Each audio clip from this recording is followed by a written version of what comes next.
Kita semua sepakat bahwa ke depan terjadi hal yang namanya decoupling, keterlepasan dengan masa lalu. Maka kita semua harus waspada dan menyadari apa yang akan terjadi dari sekarang hingga tahun 2030. Karena bukan goncangan yang didapat tetapi keterlepasan dengan apa yang akan terjadi di masa akan datang. Terutama dalam bidang bisnis dan beberapa sektor kehidupan seperti gaya hidup. Contoh yang paling nyata adalah bagaimana bisnis di masa lalu yang terikat dengan ruang dan waktu, kantor yang besar, pegawai yang banyak, bisnis yang pakai aturan pemerintah atau regulator mendadak menjadi cair tanpa jalannya peraturan pemerintah karena sudah cross border country antar negara sehingga bisnisnya tumbuh lebih cepat dari peraturan sebuah negara. Misalnya bisnis digital yang merusak, yang mendistrap retail shop seperti Matahari, Ramayana, department store seperti Sogo, Metro, dan di dunia puluhan nama besar department store sudah tumbang. Lalu perusahaan seperti Grab, Gojek yang tidak punya aset motor dan mobil, tidak bayar BPJS, tidak bayar pajak kendaraan, tidak bayar STNK, tidak punya satupun kafe atau resto di GoFood-nya, membuat berbisnis menjadi ringan karena fokus pada tujuan utamanya,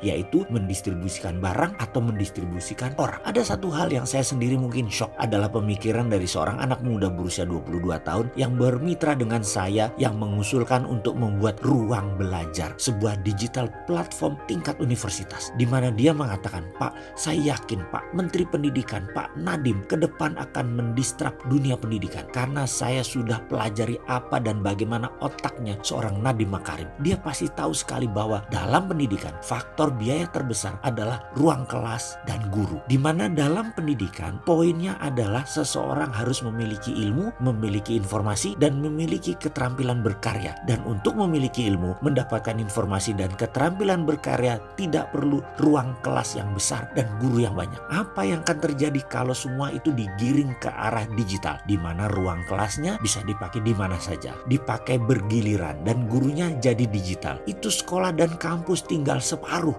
dan jadi lebih efisien. Dan gurunya hanya tersisa guru terbaik. Saya yakin hanya 30% guru yang tersisa dalam 10 tahun ke depan. Ini akan membuat kualitas ilmu anak bangsa meningkat, dana yang dipakai hanya sedikit dan bisa dimanfaatkan bidang lain yang memberikan efek lebih produktif. Karena itu kita sebaiknya mengantisipasi semua pindah ke digital, memangkas biaya ruang kelas dan guru atau dosen hingga 30%. Asli saya terdiam. Itulah disrupsi yang pasti dan mungkin terjadi. Di Gojek yang gak punya motor, mobil, serta sopir jadi raja distribusi. Mengapa di dunia akademik tidak fokus ke pendidikannya saja, ke ilmunya saja, ke keterampilan sosialnya saja, ke karya nyatanya saja dengan memangkas ruang kelas dan jumlah guru. Fungsi guru berubah jadi mentor dan coaching. Fungsi ruang kelas hanya pertemuan seminggu 3 kali mungkin. Sisanya kunjungan langsung ke pertanian, ke perkebunan, ke pabrik, ke dunia nyata, ke museum, dan lain sebagainya. Semesta jadi tempat belajarnya. Bisa bubrah itu pemikiran masa lalu akan pendidikan yang saat ini di Indonesia sudah 100 tahun belum berubah. Pasti ke depan akan terdistrap dengan visi decoupling kaum milenial yang memimpin pendidikan. Siap berubah atau terlindas kita?